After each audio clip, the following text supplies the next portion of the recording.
하나님의 은혜가 여러분들 가운데 함께 하시기를 주님의 이름으로 축원합니다.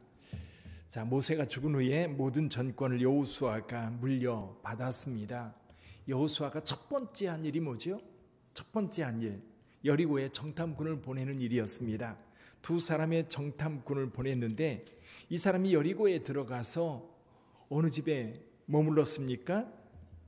라합이라고 하는 기생의 집.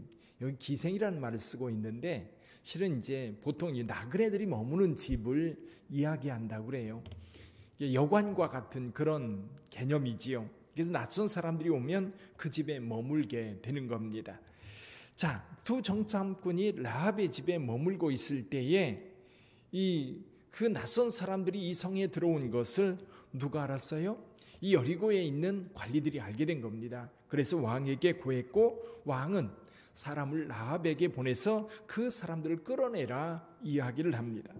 이때 이 라합이 굉장히 지혜롭게 대답을 해요. 어떻게 대답을 했지요?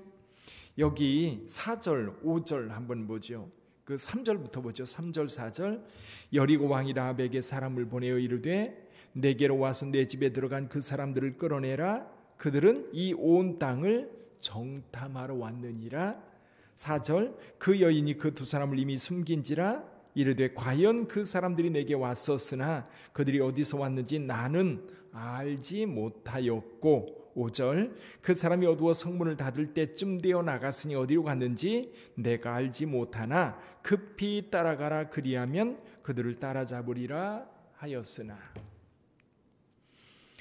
왔었다. 우리 집에 왔었다. 그런데 그들이 해가 지기 전에 나갔기 때문에 어디로 갔는지 알지 못한다. 그러나 급히 따라가면 잡을 수 있을 것이다.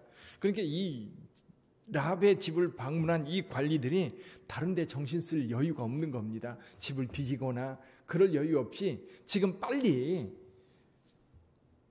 쫓아가면 잡을 수 있을 거라고 그렇게 이야기를 합니다.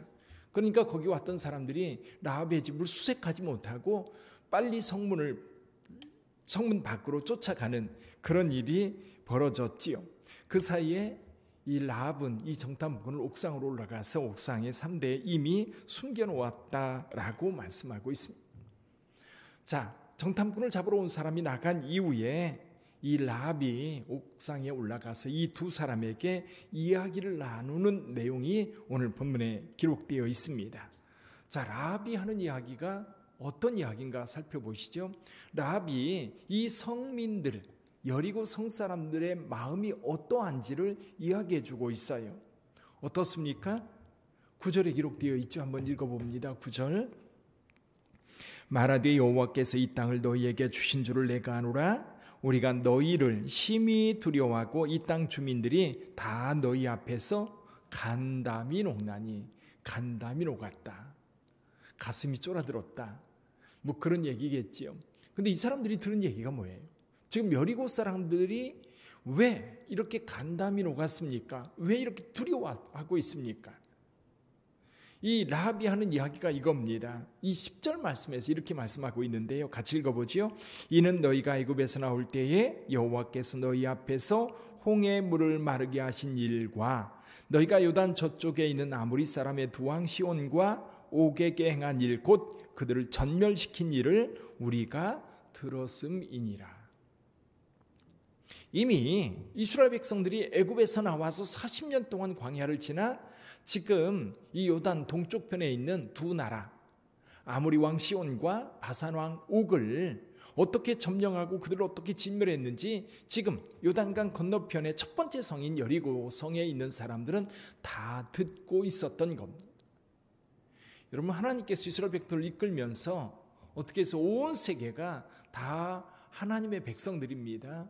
근데 온 세계가 지금 이스라엘 백성들을 이끄는 하나님의 능력을 알게 하기 위해서 바로에게 10가지 재앙, 그리고 홍해바다를 건너는 사건뿐만 아니라 광야의 모든 사건들도 그냥 단순히 이스라엘 백성들을 위해서 어떤 일을 행한 것이 아니라 좀 더 크게 확장시켜 보면 하나님께서 행하시는 이 일들을 온 세상 사람들이 알게 하기 위한 것이었어요.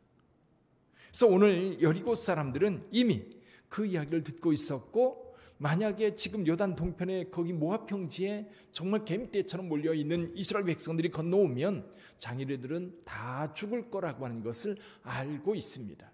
점령당할 것을 여리고 성민들은 다 알고 있습니다. 이미 죽은 거예요. 그래서 이 라합은 이렇게 말합니다. 13절에 보면 그리고 나의 부모와 나의 남녀 형제와 그들에게 속한 모든 사람을 살려주어 우리 목숨을 어디에서? 죽음에서 건져내라. 죽음에서 건져내라. 이미 여리고 성에 속한 모든 사람은 죽음입니다. 죽음의 자리에 있는 거예요. 그런데 그 죽음의 자리에서 어떻게 하면 건짐받을 수 있을까?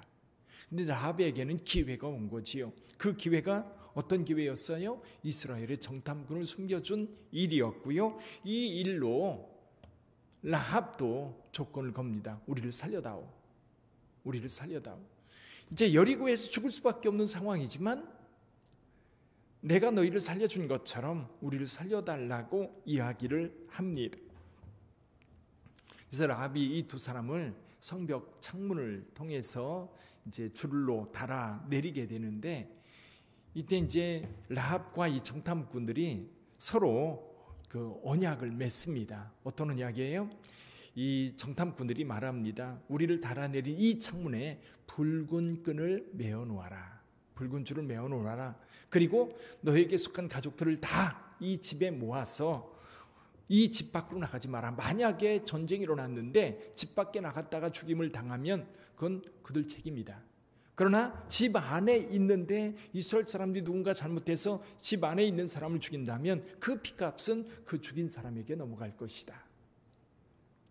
그렇게 해서 약속을 합니다. 그래서 라합은 이 줄을 창문에 매놓고 그리고 전쟁의 날을 기다리게 되지. 자, 이 창문에 붉은 줄을 메어 놓았는데 무엇이 생각나십니까? 언뜻 생각나는 것은 유월절 사건이에요. 유월절 사건. 그렇죠? 애굽에서 장자들을 다 죽이는 사건이 있을 때 하나님께서 이스라엘 백성들에게 양을 잡아서 그 피를, 그 붉은 피를 어디에? 문 인방과 문 설주에 발라라. 그래서 이 죽음의 사자가 이 애굽에 있는 모든 집을 방문할 때 이 피가 발려져 있는, 빨간 피가 발려져 있는 그 집은 그냥 넘어갑니다. 그래서 그 집에서는 장자가 죽지 않게 된 거지. 그래서 여리고도 마찬가지입니다. 여리고 모든 사람들이 이 전쟁으로 인하여 진멸당할 때 붉은 줄을 맨 이 집은 하나님의 구원이 많은 거예요. 그 생명을 보존하게 된 거예요. 근데 이것은 한 걸음 더 나가면 예수 그리스도 십자가의 보혈입니다. 여러분, 우리 모두는 죄를 지었고요. 죄의 삭은 사망입니다. 오늘 저와 여러분들도 역시 여리고 성 안에 있는 모든 사람들의 운명처럼 죄로 인하여 죽을 수밖에 없는 사람들이었어요. 그런데 지금 여리고 안에 있는 모든 죽음 가운데 있었던 그 사람들 가운데 오직 라합의 집, 거기에 붉은 줄이 메어져 있고 그 집에 이 표시로 인하여 그 가정은 온전히 살게 됩니다. 마찬가지로 우리가 예수 그리스도를 믿는 이 믿음, 예수님의 십자가 보혈을 믿는 이 믿음 때문에 우리는 그 죽음의 자리에서 구원을 얻게 되고 영생을 얻게 된 거지요. 사랑하는 성도 여러분, 죽음의 자리에 있을 때에 여러분 이 라합의 결단을 우리는 다시 생각해 봅니다. 라합의 결단이 뭡니까? 이 성이, 여리고 성이 멸망당할 거라고 하는 것을 안다면 그냥 두려움에 떨고 그냥 죽음만 기다리는 것이 아니라 기회가 왔을 때에 믿음의 도전을 하는 거예요. 믿음의 도전이에요. 이 정탐꾼들을 살려주면서 자기의 생명도 구원받기를 원했던 겁니다. 이 믿음의 결단이요, 이 라합에게는 굉장히 위대한 결단이었고 결국 이 라합은 여러분 다윗이 오는 다윗 집안의 한 여인이 되고요. 나중에는 예수 그리스도께서 이 땅에 오시는 통로가 됩니다. 라합은 구약시대의 위대한 여인 중에 한 사람인데 그 위대함이 어디 있어요? 하나님의 구원을 보고 그 하나님의 구원에 자기의 삶을 맡겼던 겁니다. 믿음의 도전을 했던 것이죠. 사랑하는 성도 여러분, 오늘 또 저와 여러분들이 이 세상을 살아가면서 여전히 이 믿음의 도전을 받을 때가 있어요. 그때 우리가 어떻게 그것을 결단할 것인가? 여러분, 믿음의 결단이 늘 있기를 주님의 이름으로 축원합니다. 믿음의 결단, 즉 예수 그리스도를 믿는 그 믿음을 따라서 갈 때에 우리에게 생명이 있고요, 영생이 주어지는 겁니다. 그러므로 오늘도 예수 그리스도를 바라보면서 승리하는 저와 여러분들이 되기를 주님의 이름으로 축원합니다. 기도하겠습니다.